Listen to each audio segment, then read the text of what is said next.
Eu quero começar esse podcast aqui até de um jeito diferente. Eu preciso falar algo muito importante para vocês e eu quero chamar a sua atenção. Vocês sabem que nós estamos com o YoungCast já há um bom tempo e eu nunca, é tanto vocês que acompanham aqui, que assistem, eu nunca coloquei aqui no YoungCast um QR Code sequer. E não por falta de propostas. Eu nunca coloquei uma empresa sequer, eu nunca coloquei um produto sequer no YoungCast. Quem acompanha esse podcast há um bom tempo sabe disso. E por que, André, que você nunca colocou? Por que o Yang nunca teve um patrocinador, um QR Code? Eu sou muito fã da ideia de ser uma pessoa que anda conforme a voz de Deus. Deus, ele sinalizou no meu coração, a hora certa você vai saber qual é, apenas trabalha. E eu obedeci. E agora, senhoras e senhores, eu posso dizer que chegou a hora certa, mas não de colocar aqui um QR Code para um patrocínio, não colocar aqui um QR Code para um produto. Nós vamos, de fato, iniciar no YoungCast o primeiro QR Code e vai ser por uma boa ação. Eu estive agora em Angola, em Luanda, lá em Angola, e eu tive a oportunidade de conhecer a Associação Ana Elisa, que a partir deste episódio será a única, olha só isso aqui é fantástico.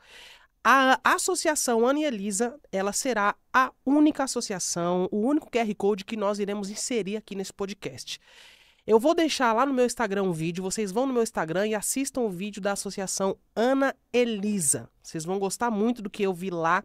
É realmente uma comunidade carente, né, ali no Mayumbe, na África, e eu tive a oportunidade de presenciar aquele trabalho. Eu agora tenho uma missão, ajudar essas pessoas, ajudar essas crianças e ser de fato um diferencial. Então, a partir de hoje, o YoungCast está adotando a Associação Ana Elisa. Você pode ajudar uma criança na África, você pode ajudar o desenvolvimento de uma província na África que precisa muito de você. O seu pouco, o seu simples pode ser muito, pode fazer uma grande diferença na vida de milhões de pessoas. Então, eu vou deixar o QR Code aqui, é só apontar a câmera do seu celular para o QR Code e fazer a sua doação.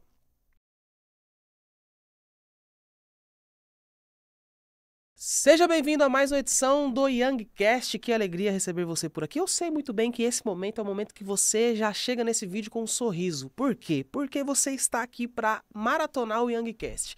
Esse podcast que tem alcançado o Brasil e o mundo e todas as pessoas que assistem o YoungCast, elas amam demais o conteúdo que a gente entrega aqui.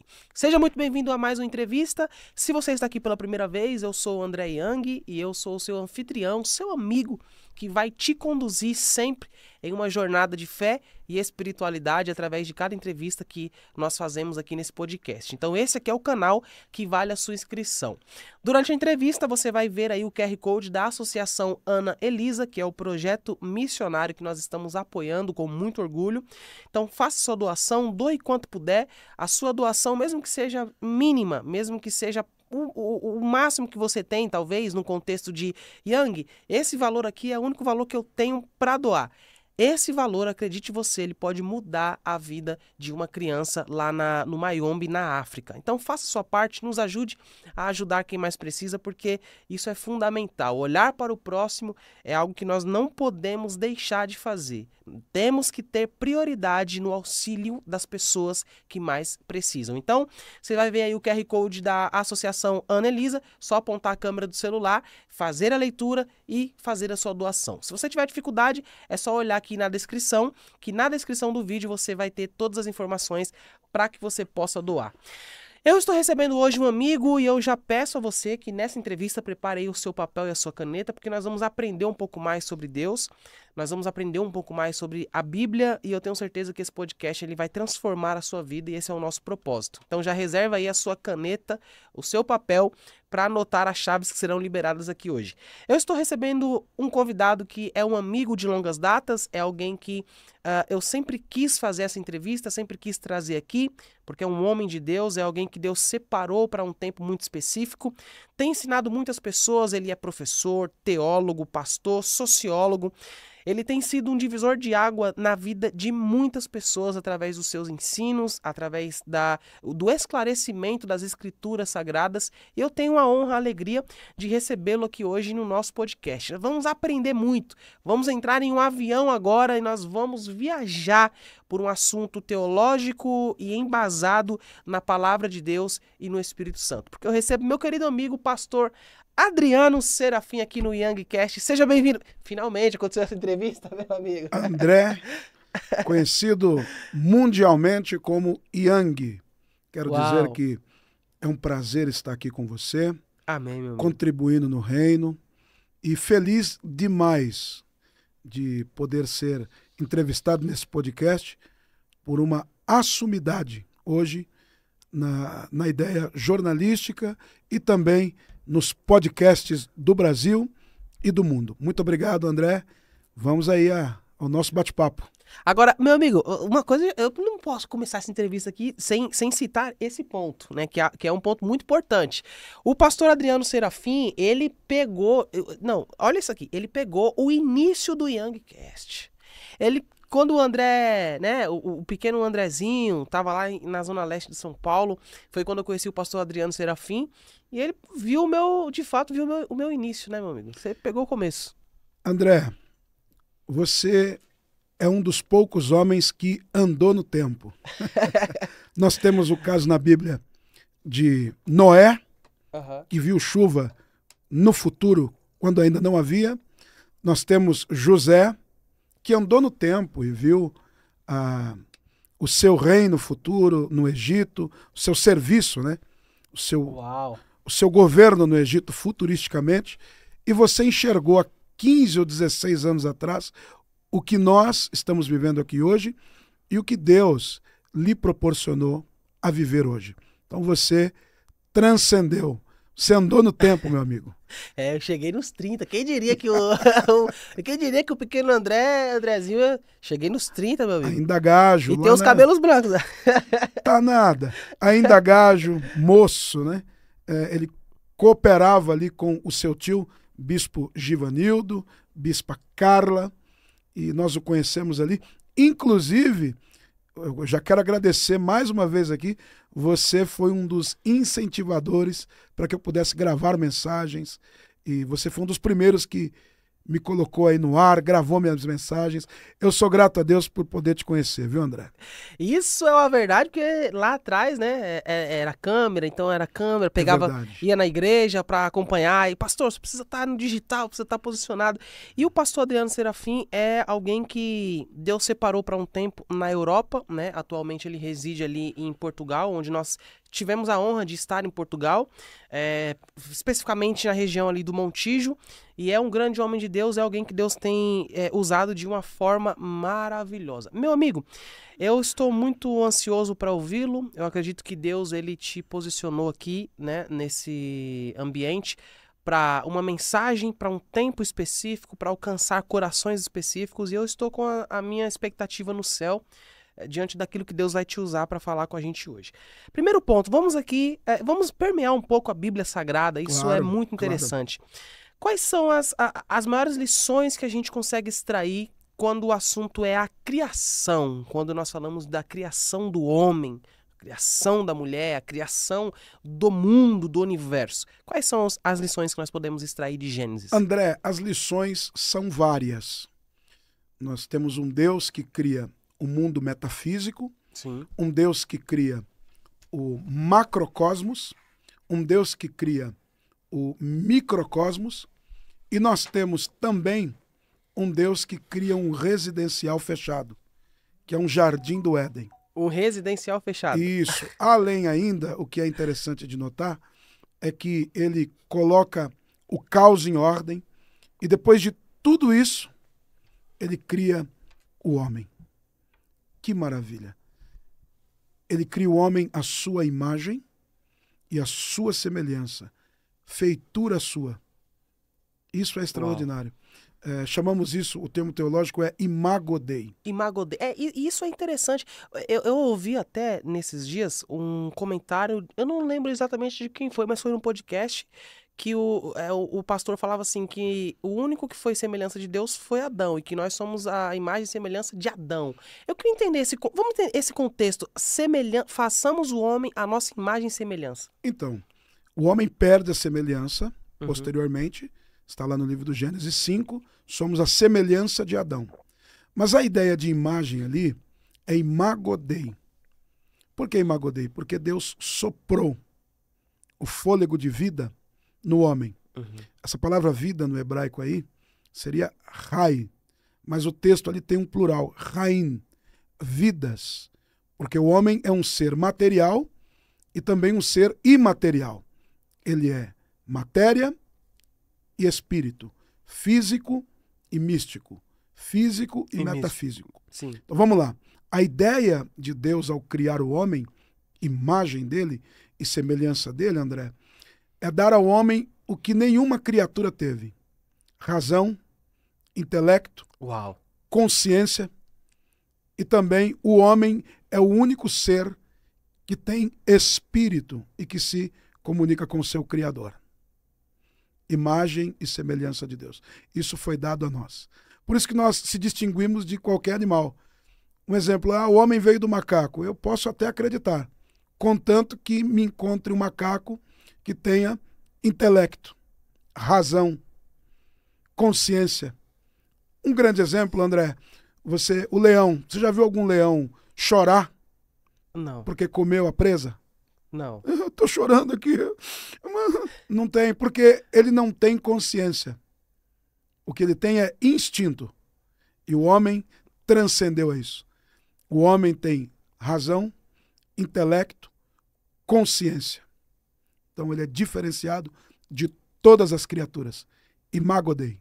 Imagem e semelhança. Uau. E o contexto, por exemplo, Deus assoprou nas narinas, que é utilizado em algumas falas no sentido de que Deus se encontra dentro de nós. Temos parte de Deus dentro de nós porque ele soprou nas narinas, nas nossas narinas, nas narinas de Adão.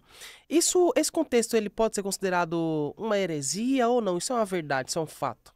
Olha, nesse contexto que você está citando, nós inserimos aí a doutrina da Trindade. Deus está trabalhando em conjunto. Deus em sua trindade. Por quê? Temos um termo na teologia chamado pericorese. Pericorese. É a dança da trindade. E você vê que Deus é espírito. Ou seja, Deus não tem forma. Mas ele soprou. É um antropomorfismo. Ele está, na verdade, trabalhando através do Filho. O Filho sopra. Você vai perceber no Novo Testamento que Jesus soprou sobre os apóstolos, recebeu o Espírito Santo. Então Deus ali está gerando vida, criando vida, num boneco. Um boneco que o pâncreas é de barro, os olhos são de barro, os dentes, o cabelo, os pelos, tudo é de barro. Quando aquele vento é inserido dentro do homem, há uma transformação do barro para a carne. Isso é extraordinário. E Cristo fez isso novamente. Se o senhor me permite entrar nisso. Vai. Havia um cego em João 9. E este cego, de acordo com os pais da igreja, ele era uma anomalia, porque ele não tinha o globo ocular, os dois olhos. Ele não tinha. E Jesus então pega o barro e insere nos olhos. Eu estava conversando na Argentina com o Dr. Anderson. Ele disse: pastor Adriano, o grande problema não é criar um olho de barro. Porque prótese hoje o homem pode fazer. O problema são as veias que estão por detrás do globo ocular. E Cristo, quando mandou ele lavar os olhos naquele tanque, é o tanque de Siloé, não é? Isso. Automaticamente houve a mesma mudança que aconteceu no jardim. O barro criou uma nova textura. O barro se conectou com o cérebro, criando veias, mecanismo de transmissão, íris. Foi o que aconteceu no Éden. Os anjos viram aquilo e ficaram maravilhados.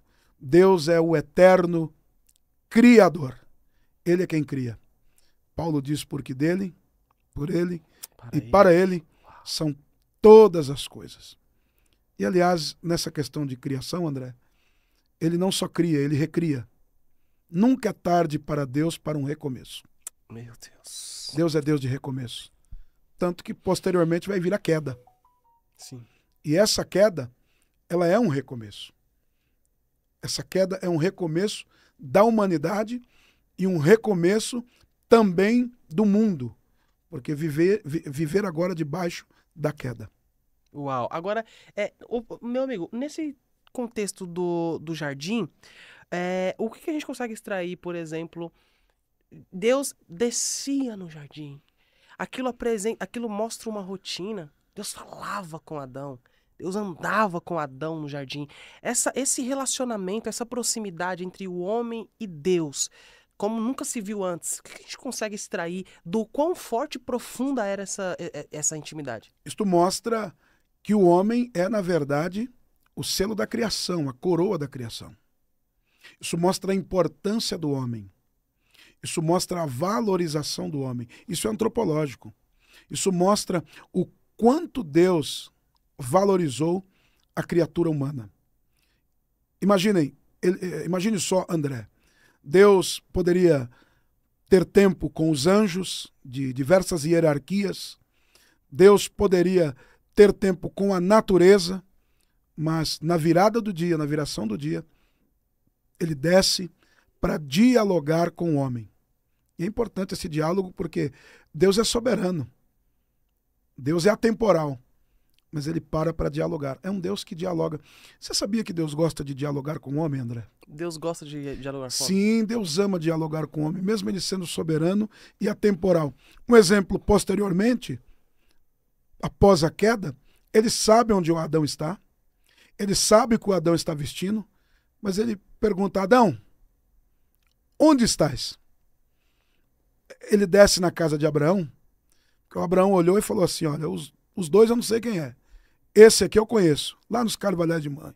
E Abraão diz, Elohim. Ele foi na casa de Abraão. E na casa de Abraão, ele sabe aonde a Sarai está. Ela estava lá, escondida, ouvindo a conversa. E lá vai a pergunta, onde está Sarai, sua mulher? Dialogar. Outro caso, se me permite, o Elias. O Elias está lá num ninho de águia, solitário, sofrendo um pouco com as afrontas de Jezabel, querendo desistir da sua chamada. Lá na montanha, eu acho interessante que Deus desce, ele manda ali, antes da sua descida, alguns elementos como fogo, terremoto e vento, que são instrumentos de juízo. Sim. E Deus não estava em nenhum desses elementos. E Deus desce na caverna e faz a pergunta, onde está Elias? O que você faz aqui? O que você está fazendo aqui? Ora, eu criei o mundo, o mecanismo do universo, a logística do universo, estou no amanhã, aliás, atemporal, mas eu não sei o que você está fazendo aqui. O que você faz aqui, Elias? É dialogar. Outro exemplo, para finalizarmos aqui essa dissertação desse assunto, ele está caminhando e de repente surge uma mulher que toca na orla dos vestidos de Jesus. André, você acha que Jesus não saberia quem era essa mulher? O que é mais fácil, saber quem é a mulher ou criar um olho? Uau, saber quem é a mulher. O que é mais fácil, saber quem é a mulher ou dizer levanta, toma a tua cama e anda? Saber quem é a mulher. O que é mais fácil? Saber quem era a mulher ou depois de 4 dias com o corpo em decomposição praticamente, dizer, Eleazar, Lázaro, sai para fora. Tô pegando. Saber quem era a mulher. Ele sabia quem era aquela mulher. Uma pagã, estrangeira. A tradição da igreja diz que ela chamava-se Verônica. E ele sabia quem era, mas ele olhou e disse, alguém me tocou. Ele sabia do câncer que ela enfrentava, das percas que ela tinha, das forças terminando, do sangramento, do preconceito social, do preconceito religioso, do abandono social. Ele sabia de tudo e a pergunta é, alguém me tocou? Ele sabia. Então, o fato dele descer no jardim é que Deus é um Deus de relacionamento. Deus não é um Deus que está lá em cima e que esqueceu da humanidade. Ele quer nos mostrar que não existe barreiras. Ele se relaciona com as suas criaturas e principalmente com o homem, que é a sua imagem. Intelecto, razão, vontade e desejo. E a queda? Sobre a queda? É interessante a queda, André, porque a queda afeta o homem. A queda afeta a natureza. Percebe-se que uma das sentenças de Deus, é importante isso, ele diz que a terra vai produzir espinhos e abrolhos. A terra não produzia espinho. Então, afetou o meio ambiente. O ecossistema. O ecossistema, isto mesmo. A queda, na verdade, ela teve um fundamento. Qual é o fundamento da queda? O que é que podemos aprender com a queda? Nós vemos na queda um Deus misericordioso, um Deus justo e um Deus soberano. Por quê, André? Porque Deus em si, ele tem atributos. Lembra da aulinha de teologia de teísmo? Atributos comunicáveis e não comunicáveis. Você sabia que Deus está no inferno? Deus está no inferno? Claro que está, o seu atributo de juízo. Quando digo inferno, refiro-me ao Hades, onde estão os condenados, através do atributo de juízo. Então a queda serviu para manifestar o atributo de juízo. E a queda também serviu para manifestar o atributo de redenção. Então a queda mostra-nos um Deus que trabalha com sua soberania. A queda pegou Adão de surpresa, mas não pegou Deus de surpresa. E eu vou te provar isso. Apocalipse diz que o cordeiro foi morto antes da fundação do mundo. Ou seja, antes da queda, o cordeiro já estava morto. Quando eu digo cordeiro morto, eu refiro-me ao eterno plano da redenção. Nós, André, estamos aqui neste estúdio agora. Vocês que estão nos assistindo, estão agora neste tempo Kairos. Cronos. E Deus? Deus já terminou tudo. Eis que faço nova todas as coisas. Nós estamos vivendo agora. Deus é atemporal. Então Deus não está preso ao tempo. A queda só fez mal para nós. Mas a misericórdia de Deus foi manifesta e nos trouxe de volta para o reino do seu amor. Deus é atemporal, André. Ninguém pega Deus de surpresa. É um erro teológico gravíssimo dizer que Deus não sabia da queda. Sabia. Claro que sabia. Só que Deus é atemporal. Somos nós que estamos nessa cadeia chamada tempo. O tempo, André, é uma cadeia. Deus criou uma cadeia. Nessa cadeia ele colocou os anjos, Satanás, os anjos caídos, a natureza, a humanidade. Todos estão sujeitos e presos ao tempo. Lembra do filósofo Salomão? Do poeta Salomão? Do homem de Deus, o rei Salomão, que ele diz: há um tempo determinado para todas as coisas. A palavra coisa aí quer dizer criatura. Tudo está condicionado ao tempo. Mas Deus e a Trindade não estão condicionados ao tempo. Nós podemos ver isso naquela passagem, não sei se você lembra, de Jesus, em que ele está no monte. Eu já vou sintetizar o meu raciocínio. E ali estão Pedro, Tiago e João. E Jesus se transfigura diante deles e eles alegaram ter visto Moisés e Elias. Porque a visão ali é um milênio. Eles andaram no tempo. Eles foram inseridos no tempo. E o Pedro estragou tudo quando disse: olha, o senhor quer que eu faça uma tenda para vocês? Sabe onde Deus escondeu o corpo de Moisés? No futuro.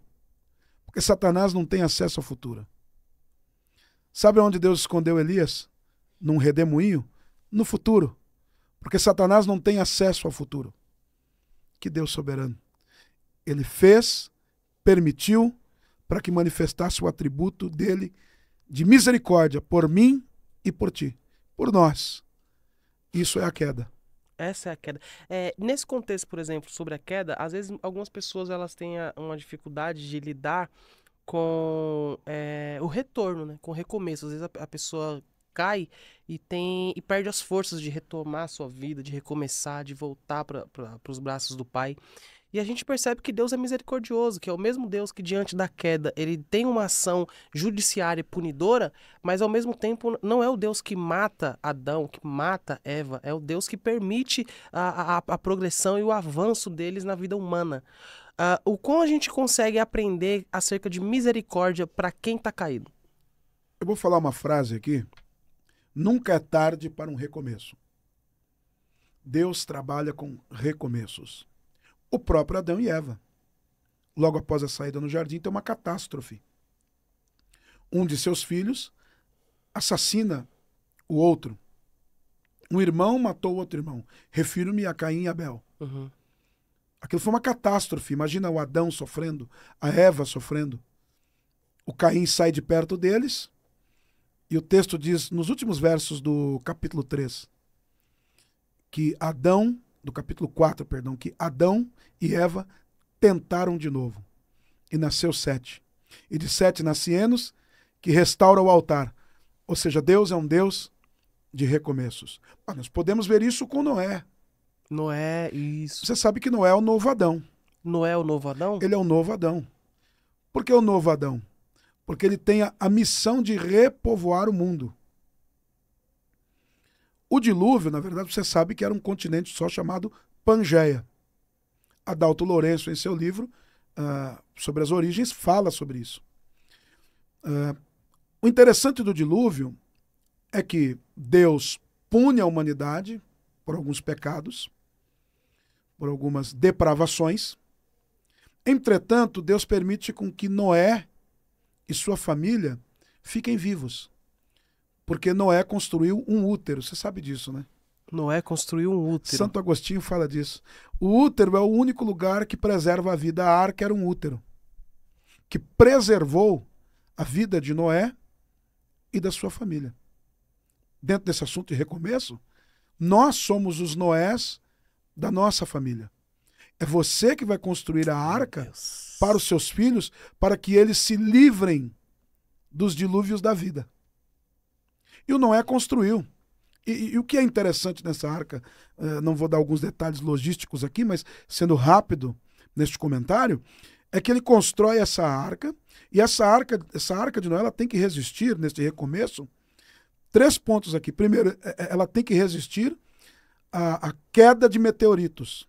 Você sabe que o dilúvio ocasionou uma queda de meteoros. Há um cinturão chamado Centurião de Kuiper. E possivelmente estas pedras caíram no período do dilúvio. Você imagina caindo na água, o barulho, e a possibilidade de cair uma pedra em cima da arca?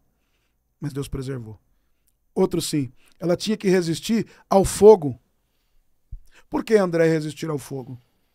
Porque o dilúvio desencadeou vulcões e a água ficou quente, mas a madeira resistia ao fogo. Perigo das larvas, enfim. Ela resistiu ao fogo. A madeira também teria que resistir à água, porque a água bate e incha. A madeira que Deus usa não pode inchar. Tem que permanecer sem inchar.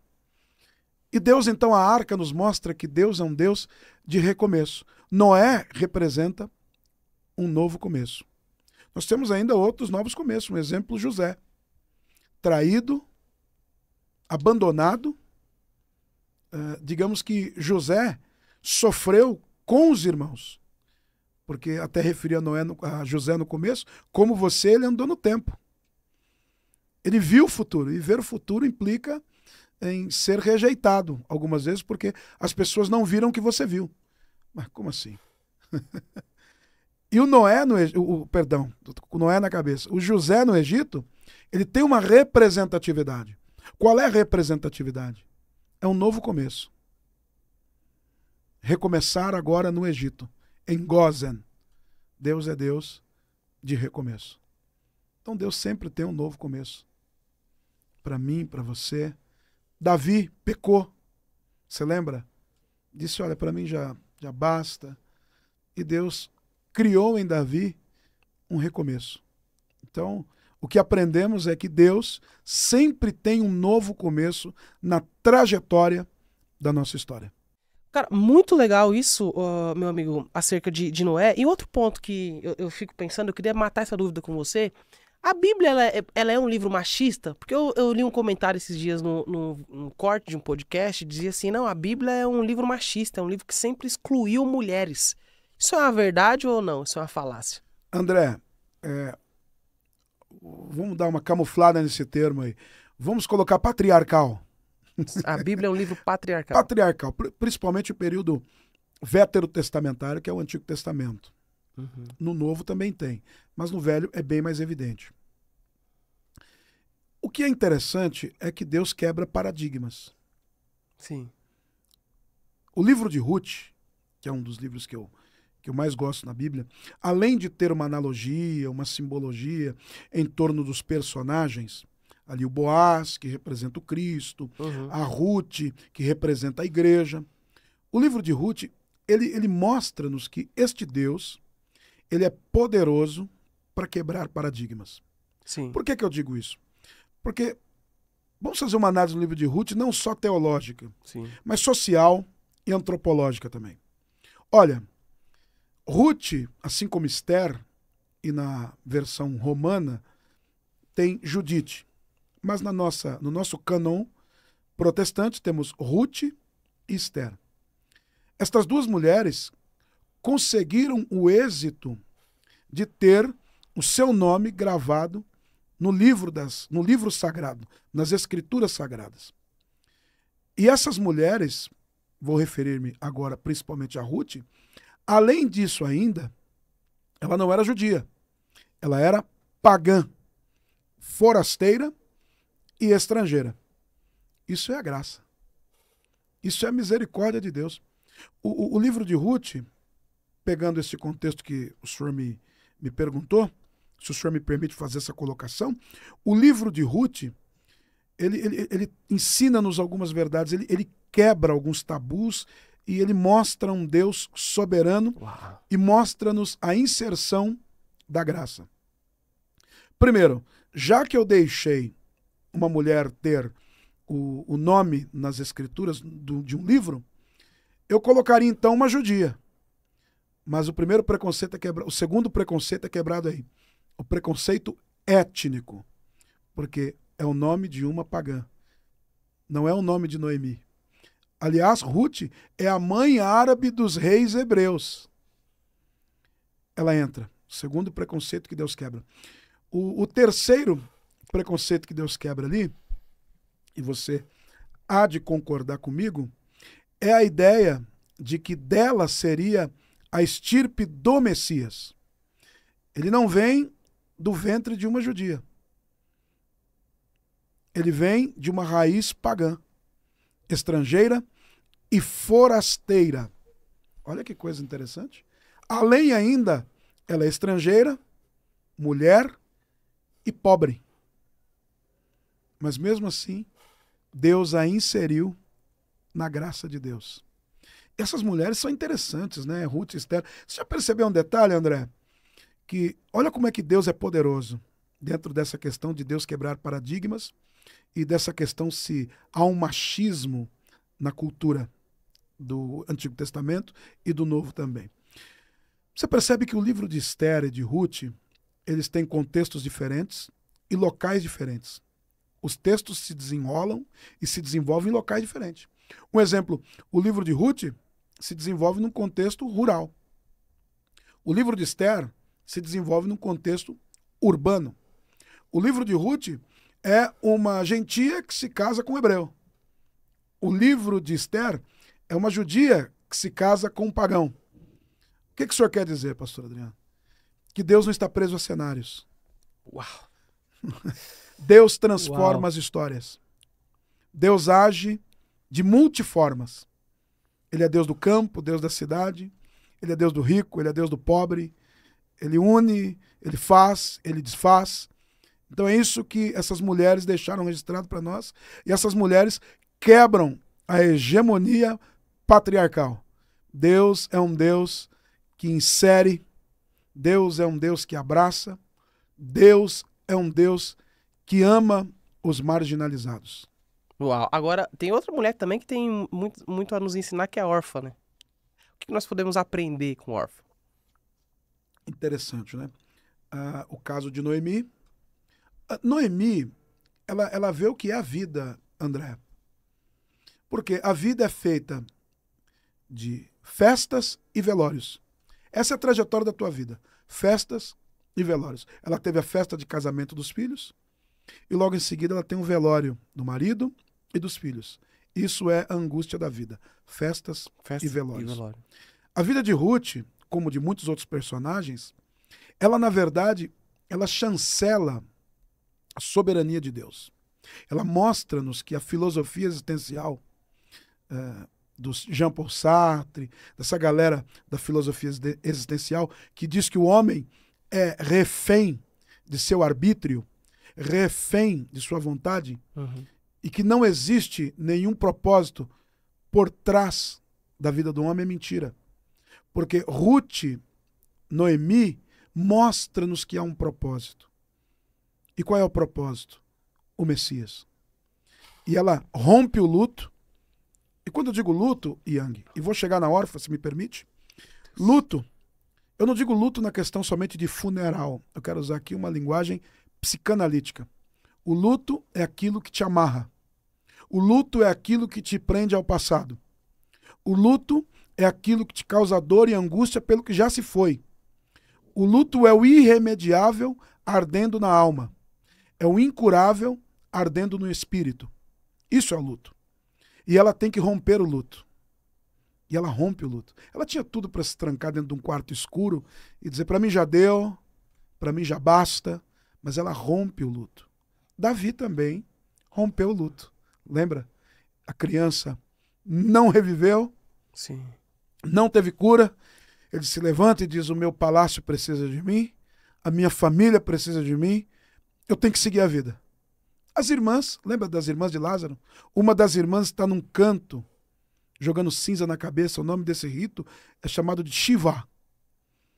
É o processo do luto. E quando Jesus chega e manda chamá-la, ela tem que deixar o luto e ir até Jesus. Deixe o teu luto. Viva a sua vida. A dor não pode ser para sempre. Você tem que ter forças para seguir em frente. E foi isso que me inspirou em Ruth e Noemi. A força de seguir para frente. Só que, André, nem todos os que começam com você, na caminhada, na jornada da vida, na pavimentação do teu caminho, irão terminar com você. Na vida, André, nós temos duas pessoas, dois tipos de pessoas, ou personas, que vão encostar perto de nós. A primeira é o amigo genuíno. E o segundo é o caçador de recompensa. O senhor conhece algum caçador de recompensa? O amigo genuíno e o caçador de recompensa. Sim, o caçador de recompensa, ele não gosta do Yang. Ele gosta do que o Yang tem a oferecer. E Deus permite situações agravantes, decepções, angústias, momentos de dificuldades, para que estas máscaras caiam. E foi o que aconteceu no caminho das lágrimas. Eu chamo aquela volta de trajetória, aquela trajetória de volta como o caminho das lágrimas. Ali, Deus tirou a máscara da órfã. Quando a Ruth olhou e falou, olha, eu não tenho nada o que oferecer. Não posso mais dar geração para vocês, descendência para vocês. Quem quiser voltar, que volte. Aquilo é uma volta não só sociológica, geográfica, territorial. Não. Não é uma volta étnica somente. Aquilo é um retorno teológico. Porque ela abandona Yahvé. Ela abandona a promessa. Que fato interessante. Me lembra uma história contada por Malba-Tahan, um escritor. Os caros telespectadores poderiam ler Malba-Tahan. Muito bom. Os contos de Malba-Tahan. E Malba-Tahan conta uma história, André, que encaixa ou costura nesta visão, neste assunto que estamos dissertando aqui. Malba-Tahan conta que haviam dois meninos. E eles foram caçar. Um era mais gordinho, assim como eu, assim, mais fofinho, e o outro era mais magrinho, ou mais magro. Sim. E, de repente, eles estão ali naquele local e surge um urso, que os apanhou de surpresa. O magrinho, o mais magro, sobe numa árvore para se proteger. E o gordinho viu que não dava mais para correr, caiu no chão e se fingiu de morto. O urso chegou perto do ouvido do gordinho e cheirou e cochichou alguma coisa. E foi embora. Quando o urso se foi, o amigo mais gordinho se levantou, o magrinho veio da árvore correndo. E sabe o que ele disse? conta para mim o que o urso cochichou no seu ouvido. E ele disse, sabe o que o urso cochichou no meu ouvido? Que aqueles que abandonam o amigo no momento de adversidade é um covarde. Aqueles que abandonam o amigo no momento de adversidade é um covarde. No momento em que Ruth mais precisou, no momento em que Noemi mais precisou, ela abandonou. Fazendo ainda uma costura com os amigos de Jó. Todos criticam os amigos de Jó. Mas eu admiro eles, mesmo tendo uma teologia equivocada, mesmo tendo heresias em suas teologias, em seus pensamentos, mas os amigos de Jó ficaram com ele quando ele não tinha nada. Assim como Noemi, assim como Ruth, olhou para sua sogra e disse, ela não viu o que eu vi. O que é que você viu? Você não vai ficar na rua, você vai ter casa. Como assim? Aonde você morar, eu vou morar. Você não vai ficar sem cama, porque onde você pousar, eu vou pousar. Ela enxergou o futuro. O amigo de verdade é aquele que enxerga um futuro em você. Ele não te abandona. Ele não te abandona pelo agora, porque ele sabe o teu potencial amanhã. Ela acreditou que Deus podia abrir vagas. Você sabia que Deus abre vagas? Deus abre vagas? Abre vagas. Ora, ele abriu uma vaga para Josué. Ele abriu uma vaga para Eliseu.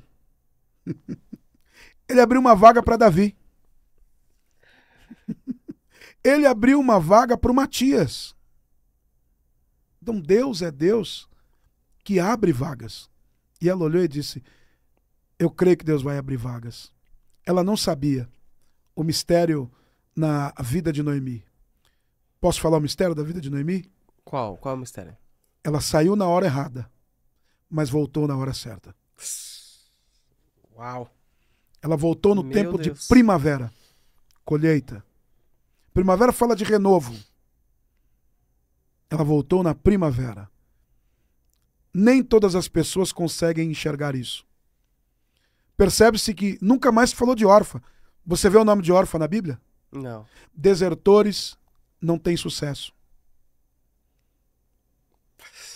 Desertores não têm prestígio. Desertores não têm história. Desertores apenas existem. Agora, quem persiste tem história. Você tem duas escolhas. Nós temos duas escolhas, André.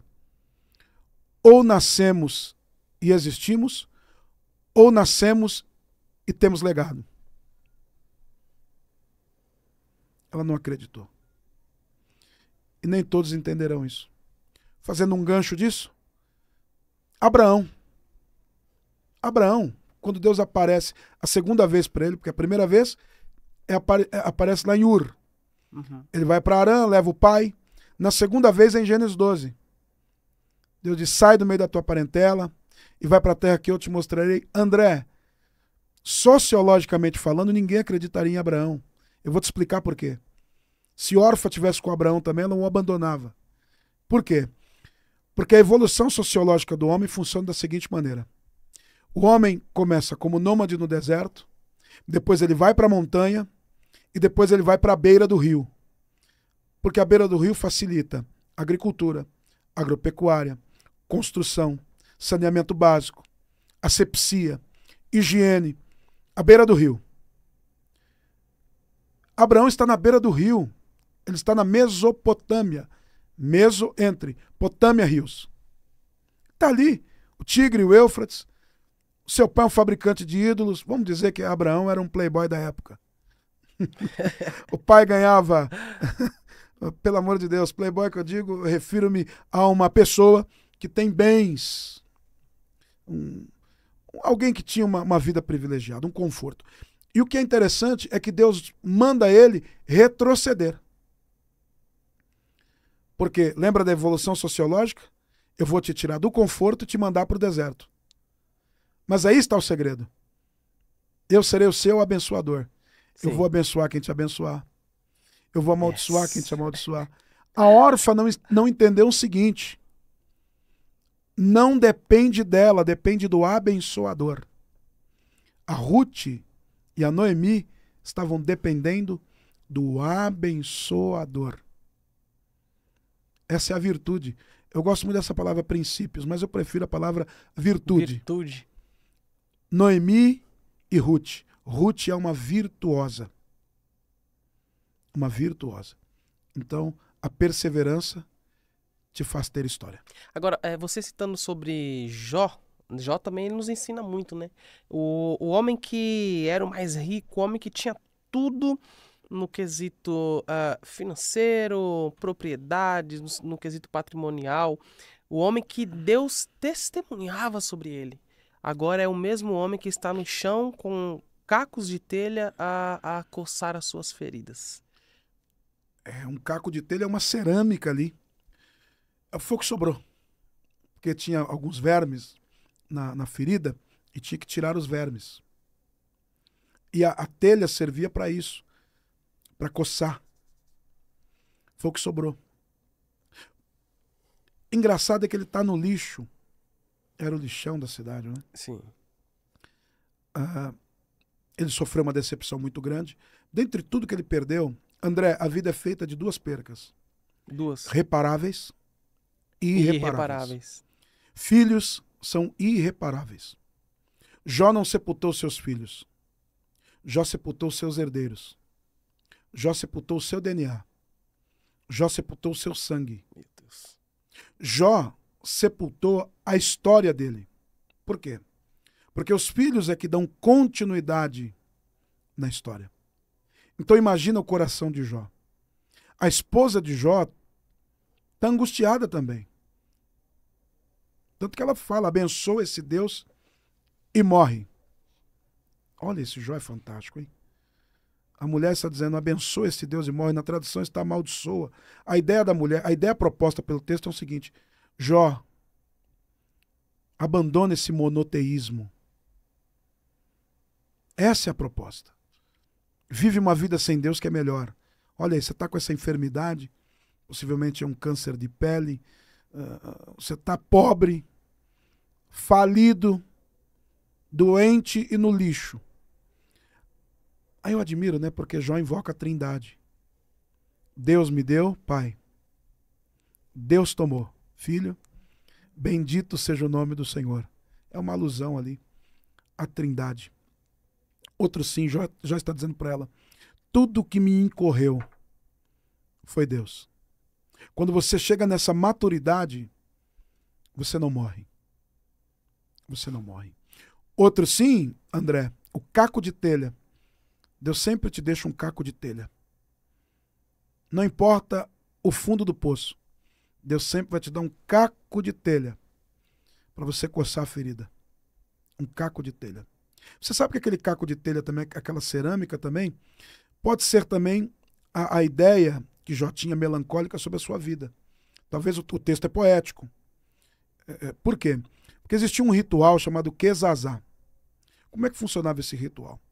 Isso pode ser visto no filho pródigo. Quando ele vai ser aceito de volta,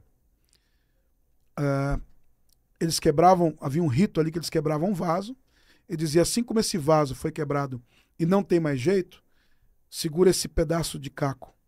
Quesazá, sua vida não tem mais jeito. Talvez aquele caco representasse Jó, aquela cerâmica representasse Jó. Não tem mais como restaurar, na visão de Jó. Tanto que ele vai dizer que a vida dele é como uma árvore, lembra? Aquela passagem que ele fala que pode ter esperança para a árvore cortada, mas para mim não. Você lê o texto ali, já está dizendo, para essa árvore cortada há esperança. Ela pode se renovar, mas eu não. O caco de telha mostra a insuficiência humana diante das adversidades em que Deus nos propõe a passar.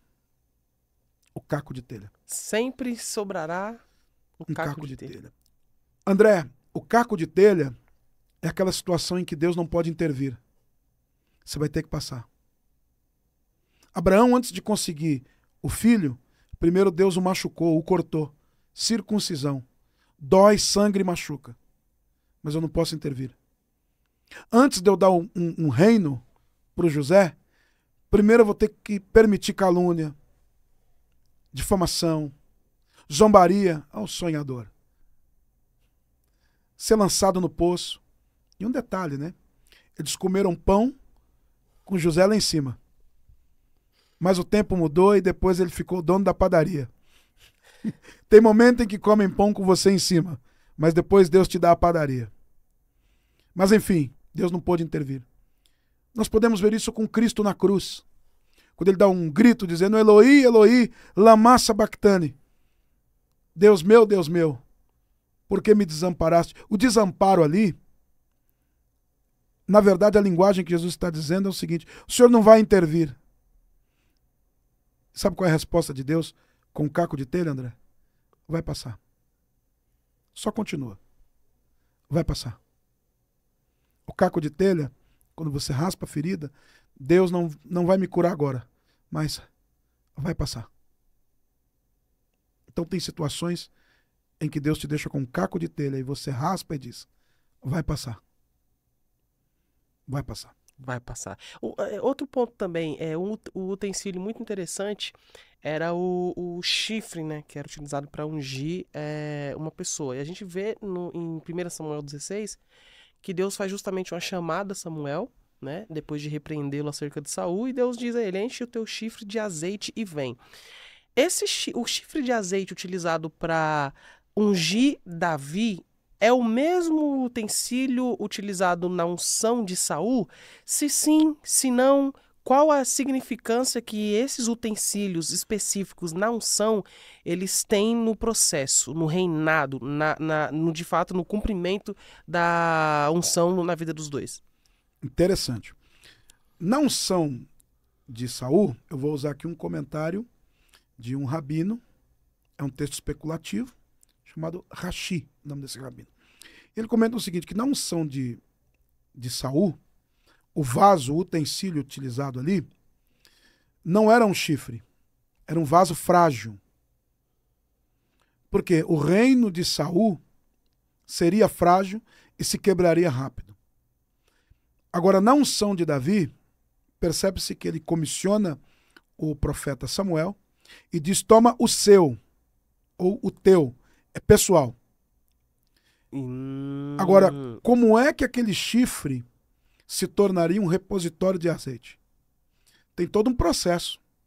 Primeiro que tinha que ser matar um animal. Alguém paga o preço para você ser ungido. Meu Deus. Sempre alguém paga o preço. Meu Deus. Depois retirava-se o chifre deste animal. E dentro deste chifre tinha resquícios de nervos, de carne. E qual era o propósito ali? Um propósito de asepsia. Asepsia. Tinha que se limpar aquele chifre. Tirar a carne. Para se colocar o azeite. Vamos fazer aqui uma aplicação muito, muito interessante. Quanto mais carne, menos azeite. Quanto menos carne, mais azeite. Isso é interessante porque a essência daquele óleo que vai ali, você sabia que é uma mistura de doce com amargo?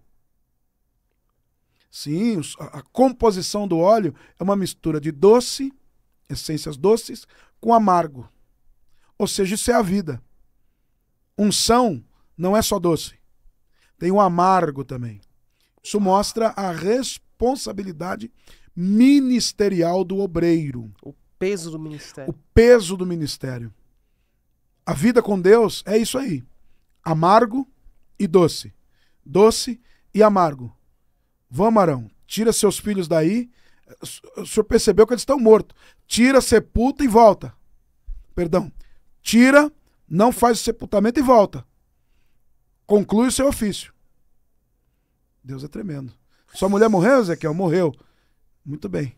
Continua profetizando. Doce e amargo. Davi recebeu uma unção doce e amarga. E amarga. Então aquele chifre tinha essa ideia.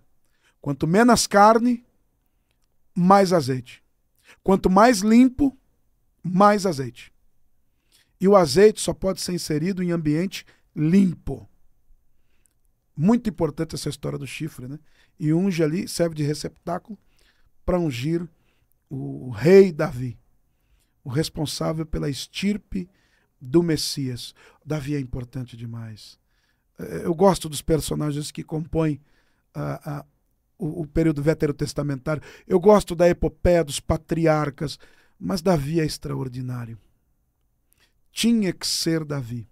Você sabia, André, que às vezes só dá certo na mão certa? Tem pessoas específicas para fazer tais funções. Deus trabalha assim. Lembra-me também uma outra história com o Paganini, violinista que eu gosto muito, como já disse. Diz que Paganini estava em Veneza, numa choupana, numa pensão. E o Paganini foi o maior violinista que o mundo já teve. E ele levantou ouvindo alguém tocar violino. E o sujeito que estava tocando, para ser ruim, faltava muito. Era ruim. E ele levantou indignado, se trocou e falou: eu vou ver quem é que está tocando. E quando ele chega, André, está lá um mendigo com um chapéu e tocando, e o chapéu estava vazio e ninguém jogava nada. Aí o Paganini olhou aquilo e falou: me empresta um pouquinho. E o Paganini começou a tocar. Automaticamente, André, as pessoas que estavam ao redor começaram a lançar ali as moedas e tal, e foi enchendo aquele chapéu, e foi enchendo, transbordando, e o mendigo disse: qual é o segredo? A mão certa. O segredo é a mão certa. Deus tinha o homem certo, que não era nenhum dos seus irmãos. Tinha que ser Davi. Davi. Nenhum dos patriarcas, como eu disse, gosto da epopeia dos patriarcas, amo Abraão, amo Moisés, cada um tem uma peculiaridade com Deus, mas nenhum deles é chamado. Nenhum deles recebeu a alcunha que o Messias recebeu de filho de Davi. Então, muito interessante. Tinha que ser Davi. Independente se tivesse outra opção, outra pessoa para colocar no lugar, tinha que ser Davi. Acerca de Jesus, por exemplo, o quanto a gente consegue extrair, porque Mateus 4, né, ele relata que Jesus ele vai para o deserto, ok? E passa ali o período de 40 dias no deserto, buscando, se reservou da multidão, dos discípulos, das demais pessoas, e ele foi para o deserto para buscar ao Pai.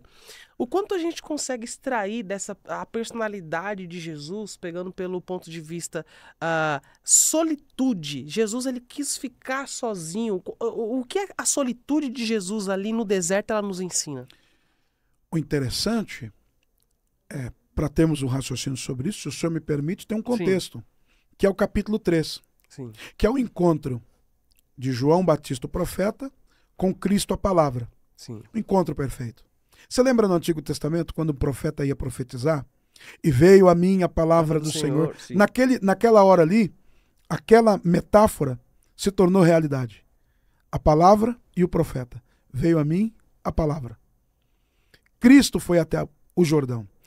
E você percebe que nessa trajetória, para chegarmos no deserto, ele fica ali no Jordão um dia. Só que aquele dia era o culto das víboras. Estavam ali fariseus e saduceus. Foi João quem disse. João os denominou como víboras. E você percebe que o culto das víboras é terrível. Culto de víbora não tem céu aberto. Culto de víbora o Espírito Santo não desce. E culto com víboras Deus não fala. E João suportou as víboras. As víboras não fizeram mal a João. Deus blindou João. Então Deus nos blinda diante das víboras. Outro fato importante, Yang, é que ele vai para o Jordão ser batizado sem ter pecado. Entretanto, a metáfora que João usou para referir-se a ele é: eis aí o Cordeiro de Deus. Olha isso, Yang. O Cordeiro de Deus. Cordeiro, podemos ter a citação de Enoque, que representa a ideia da resistência, da força. Cordeiro também representa a ideia pascal, o sacrifício substituto, o sacrifício perfeito. Mas ele não tem pecado. Entretanto, o cordeiro é lavado para ser apresentado no templo. E Jesus escolhe João Batista para lavá-lo para ser apresentado na cruz. Olha que coisa fantástica. E João Batista foi honrado. É eu que devo ser batizado por ti e vem tu a mim. Lembra do que ele disse, João Batista, para Jesus? Jesus diz, cumpra toda a justiça. A ideia proposta por Jesus é a seguinte: eu pisei no barro só para te honrar. Eu vim no teu Jordão hoje, João. O Caifás nunca veio aqui. O Anás nunca veio aqui. Mas eu vim. Eu vim para te honrar. Então chega um tempo em que Deus te honra. Enfim, acontecem os fenômenos. Sim. O culto com o cordeiro é diferente, né? O céu abre. Nós vivemos uma fase em que para o céu abrir parece que tem que ter um evento. Aliás, Yang, vamos chegar no deserto. Aliás, eu gosto dessa evolução social do cristianismo. O cristianismo começa como uma verdade, na Grécia se torna uma filosofia, em Roma se torna uma religião, nos Estados Unidos um comércio e no Brasil um evento. Parece que precisa de um evento, sendo que não é o evento que manipula os céus, é o cordeiro. Quando João imergiu o cordeiro, o céu abriu. Olha o segredo para abrir o céu. O Espírito Santo desceu. A pomba só pousa em cordeiro, ela não pousa em víbora. Senão ela ataca ele. E Deus falou. Que fenômeno, hein? Ele ouviu o eco da voz. Ninguém tem estrutura física para ouvir a voz. Bat-call. Lembra de um Salmos, Yang? Uma vez disse Deus, 2 vezes eu ouvi. É o eco da voz. Você não tem estrutura e nem eu para ouvir a voz de Deus. Que fenômeno, Yang. Agora era a hora do ministério de Jesus bombar. Ó, estou usando a linguagem dos itinerantes. Agora era a hora do ministério de Jesus explodir, né? Aí Deus diz, vai para o deserto. Vai para a sua solicitude. Solitude, perdão. E aqui eu começo meu raciocínio, Yang, bem rápido. Se o propósito era testar Jesus, pense comigo, por que Deus não o mandou para um bacanal romano? Para ver se ele resistiria. Desculpa o meu termo, mas é a verdade. Por que ele não foi mandado para um local cheio de prostituição, sendo que era para testá-lo? Por que para o deserto? Por quê? Porque a ideia era mostrar que Jesus também era homem. Essa é a ideia do texto. É contra uma heresia gnóstica que dizia que Jesus não era homem, mas ele parecia ser homem. A ideia do texto é mostrar que Jesus é homem, divino e humano. A ideia do texto, Yang, é mostrar o seguinte, que às vezes não adianta vencer o mundo se não vencer a si mesmo. O processo do deserto é onde você conhece a si mesmo. E observe, sempre tem alguém te vendo. Marcos 1 diz que Jesus estava entre anjos e feras no deserto. Feras, anjos, e tem um ser te observando. O nome deste ser, a Bíblia vai chamá-lo de Satanás, de diabo. Ele não é um mito, não é um conto. E o texto diz que Jesus teve fome. E aproximando-se Satanás, olha, ele espera um momento de vulnerabilidade. Ele espera o momento em que você pode estar vulnerável. Fome. Ele se aproxima e percebe-se, Yang, que ele não chega dizendo, oh, eu sou Satanás. Ele não chega, oh, aqui o meu enxofre, meu rabo, minha cauda de Satanás, meu chifre. Não. Ele chega de maneira sutil. Eu comparo essa chegada de Satanás perante Jesus, no deserto, como aqueles meninos do banco. Sabe quando você está agoniado no banco e você olha e diz, o que eu faço agora? Aí você dá uma olhada, está escrito, nas costas da camisa dos meninos, posso te ajudar? Satanás geralmente não vem dizendo que ele vai te derrubar, que ele vai te passar rasteira. Ele vem com pseudas propostas. Posso te ajudar? Só que esta ajuda, o intuito dela é te tirar do centro da vontade de Deus. Quer ouvir a proposta? Transforme estas pedras em pães. Olha, Yang, que proposta maravilhosa. Você está com fome. Parece até ser atrativo, pães ali, é um trocadilho que ele usa, porque aquelas pedras eram achatadas e chamadas pães de Elias. Ué, você vai matar a sua fome mais do que certo. Mas vamos mostrar aqui o que está por trás da palavra de Satanás. Quer ouvir? Levante uma bandeira de independência. Haja por conta própria. Por conta própria. Olha, seu pai cuidou de milhões no deserto, mandando pão todo dia. E você, que é filho, está com fome. Só que o diabo não consegue tirar do foco, tirar do centro, desvirtuar um homem que teme a Deus e conhece a si mesmo. Teme a Deus e conhece a si mesmo. Nem só de pão viverá o homem. Jesus estava dizendo, eu não sou só matéria. Uau! Uau! Eu não sou somente um corpo. Dentro de mim tem um ser metafísico, tem uma alma. E ela não se alimenta desse pão. Eu não vivo só neste mundo. Eu não vivo das coisas deste mundo. Nem só de pão. A palavra só quer dizer, eu não sou só uma matéria. Não só de pão vive o homem, mas de toda a palavra que sai, presente, ativo, sai da boca de Deus. Ninguém consegue desvirtuar um homem que conhece as virtudes de Deus, tem temor a Deus e conhece a si mesmo. E tem identidade. Identidade. Você só tem identidade porque você se conhece a si mesmo. Sim, sim. Conhecer a si mesmo. É um pilar fundamental. Conhecer. O homem que conhece a si mesmo, ele entendeu qual é o pilar fundamental. Ter identidade. É o cara que nunca vai ter problema com comparação, se comparar com outra pessoa, porque ele sabe quem ele é e ele sabe qual é o propósito dele. A noite que foi traído, quais são as lições que a gente extrai daquela famosa noite em que Cristo ele é traído, vendido por 30 moedas por um de seus discípulos? Interessante, né?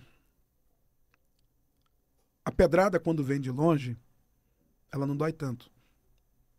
Quando é de perto, ela dói muito. É o caso de Judas. O de perto.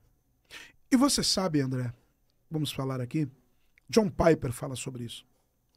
Judas, dentre ali o corpo de discípulos, o mais preparado academicamente era Judas. Tanto que a cidade em que ele vem, em que ele nasce, em que ele é oriundo, era a cidade dos administradores. Essa fonte que eu estou citando aqui está no livro 12 Homens e uma Missão. Para você que é pregador, muito boa fonte. Ele tinha um preparo fantástico. Tanto que você pode perceber que quem seria o mais propício para cuidar das finanças?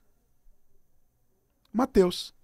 Coletor, administrador, Mateus. Mas a finança fica na mão de Judas. Que, aliás, você sabe que o nome Judas hoje é um nome pejorativo na cultura ocidental, mas na cultura do Oriente, na cultura dos hebreus, o nome Judas, além de lembrar a questão de Judá, que era a tribo do reinado, tinha também o louvor da história de Judas Macabeus. Um período interbíblico ali, em que há uma glória sobre a trajetória de Judas. Ele resiste, né? É a resistência dos hebreus. Enfim, o nome Judas, então, era um nome glamourizado. Então, Judas tinha tudo para ser um herói. Tinha tudo para ter uma carreira extraordinária. O grande problema foi o caminho que ele tomou.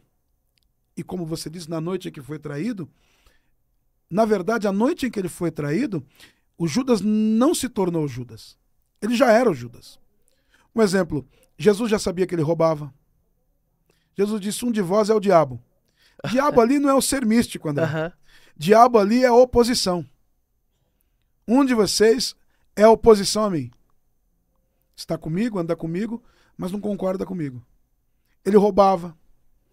Ele não tinha o cuidado necessário com os pobres. Você lembra naquela cena em que se derrama o perfume? Ele diz, olha que exagero. Para que tudo isso de perfume? Quer dizer, o Judas também tinha um certo, vou usar essa palavra aqui, dentro da psicanálise, um certo recalque. Uma inveja. De vez em quando ele extrapolava os limites. Esse era o Judas. E na noite em que foi traído, eu admiro a posição de Jesus ante Judas. Porque a ceia, na verdade, ela ocorre depois da Páscoa. E antes da Páscoa tem um rito que vai acontecer. Qual é o rito? É o famoso lava-pés. E esse rito ele inverteu o paradigma, porque, na verdade, eram os discípulos que lavavam o pé do rabino. E Jesus, então, tira a roupa, manda trazer uma bacia, começa a lavar os pés. Aquilo era um sinal de honra. Eu quero costurar um texto aqui, que ocorreu muitos anos antes. Quero fazer uma costura aqui. Com Abraão. Você lembra quando ele recebe Cristo? Aquele ali era o Cristo. Sim. Foi o Cristo mesmo que disse. Abraão exultou em ver os meus dias e viu o Cristo encarnado. De uma forma, de uma maneira, usamos o termo na teologia de antropomorfismo. Ok? Ele viu. E o Cristo entrou na casa dele, ele serviu manteiga, que era caro, vitela. Olha, um boi serve para muitos, agora uma vitela é para poucos. Algo especial. E ele lavou os pés. Servos realizaram ali na casa de Abraão o serviço de lavar-pés. E agora, tempos depois, aquele Cristo vai lavar os pés dos filhos de Abraão. O que você faz no reino hoje, André?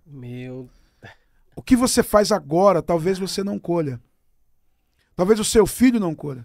Mas aí Deus permite nascer um neto. E esse neto, ele vai colher tudo que você fez. Os pés que você lavou. Alguém lá na frente vai lavar os pés dele. E foi o que aconteceu ali. Agora, André, Yang, meu amigo, a estrutura psicológica de Jesus, de saber quem é o traidor e lavar os pés do traidor. É aí que está a estrutura do obreiro. É aí que está a estrutura do servo, da serva de Deus. A estrutura psicológica de lavar os pés do Judas. De você não revidar com agressão. Você sabia que essa frase, até hoje não descobriram, diz que é do Shakespeare, mas não há evidência? É uma frase que diz que o ódio é um veneno que você toma esperando que o outro morra. Só faz mal para você. Cristo não tomou o veneno do ódio. Ao invés, André, ele lavou os pés. Ele honrou. Ele limpou. Que estrutura psicológica. Que fantástico. Esse é o nosso Cristo. Observe o seguinte, nessa noite em que foi traído, André, ele lava os pés do Judas. Mais ou menos dizendo, não é eu que não gosto de você. É você que não gosta de mim. Não é eu que não te tolero. É você que não me tolera. Não é eu que te abandonei.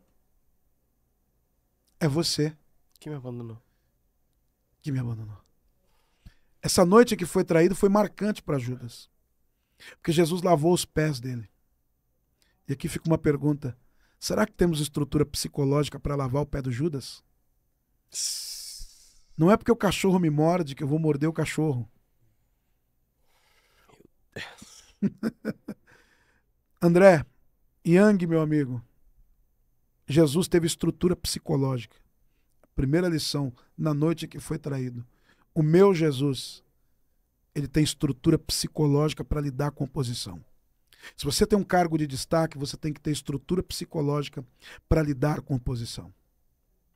Se você tem um pastorado com excelência, se você tem uma responsabilidade ministerial, ou também secular, você tem que ter estrutura para lidar com Judas. Porque você não vai matar o Judas. Ele vai morrer sozinho. Ele toma ali aquela ceia, a Páscoa. Que interessante. Relembrando. E você sabe que aquela ceia era o início do segundo êxodo, né? Nós temos o primeiro êxodo, que é a saída do Egito. O segundo êxodo é a saída do mundo. E nós estamos aguardando o terceiro, que é a saída da terra. O arrebatamento. Jesus pega ali aqueles elementos depois da ceia, André. É importante, porque ele pega o pão, claro, de forma analógica, metafórica. Sim. Ele diz, isto é o meu corpo. Que é... Você sabe o que quer dizer aquilo, André? Ah, Aquilo ali é o seguinte, é um memorial. O sangue e o corpo. O sangue e o pão e o vinho. Por que um memorial? O sangue, o pão, era uma mensagem dizendo, ele esteve aqui. Ele esteve aqui. Toda vez que você pega o pãozinho da ceia, é um grito. Ele esteve aqui. Ele não é um mito. Ele não é um conto. Ele não é uma história. Ele esteve aqui. Isto é o meu corpo. Fazer isso em memória. Ele esteve aqui. Ele foi igual eu. Ele sentiu o que eu senti. Ele chorou como eu chorei. Ele teve fome como eu sinto. Ele teve limitações como eu sinto. Então, essa é a mensagem da ceia. Não percam essa essência. Ele esteve aqui. E o vinho? E o sangue? O sangue é: eu sou pecador por natureza. É uma síntese, uma frase de João Calvino que diz: o homem é pecador por natureza. Perdão, o homem é depravado por natureza, pecador por opção, mas é salvo pela graça. O vinho representava o seguinte: não fostes vós que se salvastes, mas houve um preço pago. Eu paguei o preço. Houve derramamento de sangue. Preço pago. Lembra do grito? Tetelestai. Eu estou terminando uma obra, Yang, que chama-se O Sermão da Agonia. É um dos últimos gritos de Jesus. Dívida paga. O preço do sangue. Não fostes vós que me escolhestes, mas eu escolhi a vós. Ele pagou o preço por mim e por você. Aquele sangue, Yang, abriu uma porta. Posso te falar a porta que aquele sangue abriu? Pode. Aquele sangue abriu a porta da graça. Aquele sangue quebrou o preconceito étnico que havia dos hebreus para com nós gentios. Aquele sangue aposentou o sumo sacerdote. Aquele sangue destruiu o templo. Aquele sangue, Yang, extraordinariamente, ele substituiu todo o processo litúrgico. Aquele sangue arruinou com o orgulho dos hebreus. Qual era o orgulho do povo judeu? A lei e o templo. Por isso que é chamado de sangue da nova aliança. É o novo de Deus para a humanidade. Agora, nós podemos dizer que a salvação não é mais étnica. E há um versículo que todos nós conhecemos. Deus amou o mundo de tal maneira. É inserção. O mundo somos nós. Rejeitados, marginalizados, gentios. E o sangue abriu uma porta para o André entrar. Para o Adriano entrar. É o sangue da nova aliança. O sangue da inserção. Falar da ceia é falar de inserção. É por isso que nós cristãos, e eu quero abrir um adendo, devido à popularidade que Deus te concedeu ter, Yang, é por isso que por mais que passamos momentos de adversidade, de dificuldades na vida, porque a vida é isso. A vida é um constante equilíbrio. Nunca pense em tirar a própria vida. Sabe por quê? Alguém pagou por ela. Eu fui inserido. Eu custei uma vida. Então eu não posso tirar a minha vida. O Judas, como você já disse, aquela noite em que foi traído, mexeu com o psicológico dele. Ele tenta depois se retratar, mas o Judas ele não se arrepende. Porque o Judas não participa da ceia, ele participa da Páscoa. O Judas não se arrepende. Ele tem remorso. A etimologia da palavra remorso, André, é como ser mordido de cachorro. Mordido por cães. Remorso. É um saco de cimento que você carrega. O Judas não se arrepende. O Bonhoeffer, ele fazendo uma análise sobre o fenômeno que aconteceu com Judas e o que ocasionou aquele fim trágico, ele diz que Judas sofria de um mal chamado desperatio. Ele se desesperou. Ele não suportou ser restaurado. O Pedro fez pior. Pedro chegou a cortar a orelha de alguém, rapaz. E Jesus teve que fazer uma cirurgia plástica. Sem linha, sem agulha. E sem deixar cicatriz. Nem o doutor Pitangui, que é o maior cirurgião plástico, conseguiu fazer isso. E colocou a orelha do Malco no lugar e disse: Pedro, você vai pregar no dia de Pentecoste. Guarda essa espada. Pedro negou. Não conheço, não conheço. Mas quando Jesus ressuscita, Yang, o texto de Marcos diz, que Jesus pergunta dos discípulos, ele diz: e a Pedro. Sabe o que levou Judas a se suicidar? A cometer aquele ato terrível? Foi ele não acreditar que poderia ser restaurado. E alguém está me ouvindo aqui. Acredite, não pegue a corda. Você pode ser restaurado.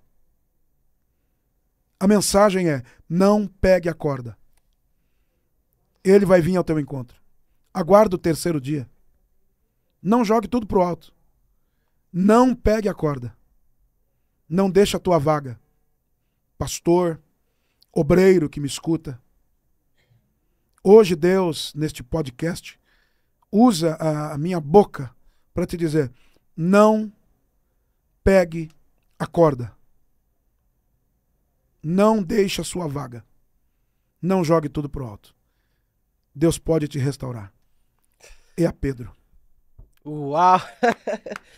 Senhoras e senhores, esse foi o pastor Adriano. Cara, eu fico pensando aqui a quantidade de pessoas que serão impactadas com esses cortes. É isso que nos faz prosseguir entrevistas que realmente levam Cristo às pessoas, levam vida às pessoas. Isso nos mostra que nós estamos realmente no caminho certo, que nós realmente estamos cumprindo o nosso propósito, utilizando essa ferramenta que é o digital, que é a internet. O pastor foi muito sucinto aqui. Meu amigo, eu quero te agradecer muito por ter abençoado a nossa audiência. Eu quero agora, nesse momento, que você fale um pouco, né? Deixa eu até mostrar aqui. Ó, corta na minha. Ó, eu quero que você fale um pouco para quem quer comprar esse livro que eu fui presenteado, né? O Comentário Homilético sobre Ruth. Quem quiser comprar os seus livros, as suas obras literárias, deixa suas redes sociais. A pessoa te acha como? Seu telefone, seu contato. Só olhar para a câmera e divulgar, meu amigo. Que eu cheguei recentemente de Portugal e eu tô com esse número aqui. Eu vou passar aqui, gente. Olha, o número é esse aqui, ó. 11 9 1552 1984. 9 1552 1984 DDD 11. Agenda também, viu, André? Se quiser palestras. Isso. Enfim, estou à disposição dos irmãos. Estou a serviço da Irmandade. Nós temos também as nossas redes sociais. Serafim Débora. Serafim Débora é o meu Instagram. E Adriano Serafim, com PH, é o meu Facebook. O livro pode ser enviado também pelo correio. E, André, feliz de estar aqui. Eu quero deixar uma frase para você. Posso encerrar com uma frase aqui? Com certeza, vai. André, o segredo do sucesso é esse aí. Cave masmorras para os seus vícios e levante templo para as suas virtudes. É por isso que Deus te colocou onde você está. O livro, para quem quiser adquirir e me levar aí na sua igreja, eu estou à disposição. Deus abençoe, irmão André. Tamo junto, meu amigo. Eu até anotei essa aqui. Cave masmorras para os seus vícios e levante templo para a sua virtude. Essa é a jogada. Esse é o pastor Adriano Serafim aqui no Young Cast. E não se esqueça, eu vou deixar, para facilitar, como sempre, é claro, eu amo minha audiência e eu gosto de facilitar a vida da minha audiência. Eu vou deixar aqui as redes sociais do pastor Adriano Serafim na descrição. É só você clicar aqui no link abaixo, acessa o Instagram, segue o pastor Adriano lá. O contato dele também vai estar aqui abaixo, você pode enviar a mensagem, chamar o pastor Adriano para ir na sua igreja, palestrar, falar na sua empresa, no culto da mocidade, curiosidade, estudos teológicos, você quer aprender sobre teologia, o pastor Adriano Serafim é um grande professor, então eu vou deixar na descrição aqui o contato dele, é só você chamar e eu tenho certeza que você vai ser muito abençoado. Eu vou ficando por aqui, mas eu fico por aqui só agora, porque eu vou facilitar novamente a sua vida e vou deixar aqui para você a próxima entrevista que está aqui do lado. Eu já estou com um novo convidado na mesa, pronto para te dar um conteúdo incrível. Só você clicar aqui e eu te recebo dentro de uns 3 segundos no nosso próximo episódio do Young Cash. Clica aqui que eu estou te esperando.